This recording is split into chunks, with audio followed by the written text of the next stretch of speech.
गुळाचं उत्पन्न सध्या बघितलं की इसवी सणापासून हा गुळाचं उत्पन्न चालू आहे की माझे पणजोबा असतील, आजोबा असतील, वडील असतील यांनी पारंपरिक पद्धतीनं गुळाचा व्यवसाय चालू ठेवलेला आणि मी तो आज तागायत चालू ठेवला आहे याचा मला आनंद वाटतो.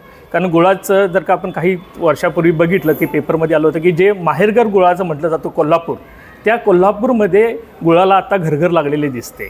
400 गुऱ्हाळं जिथं होती तिथं आज 60-70मध्ये गुऱ्हाळं आपल्याला उत्पन्न दिसत आहेत.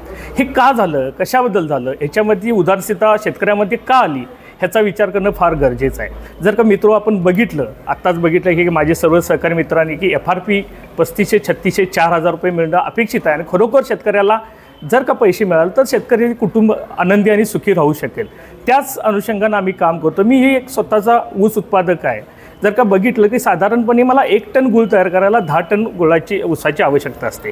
तर 10 टन ऊसाची जर का आवश्यकता असेल तर त्याचा खर्च बघितला तर एक 35 ते 36 हजार रुपये येतो आणि त्याचा खर्च गुळाचा 1 किलोचा खर्च पकडला तर तो 15 रुपयेमध्ये जातो. तर साधारणपणे मी 50 रुपये खर्च करत असेल 1 किलो गूळ उत्पन्न करायला आणि बाजारामध्ये मला जर का त्याची 40-42 रुपये मिळत असतील तर मी ही कशी घडी बसवणार. आणि ह्याचा विचार करून आजची जी परिस्थिती आपल्याला पाहावयास मिळते की गुऱ्हाळघर बंद होण्यामागचं न परवडणारं कारण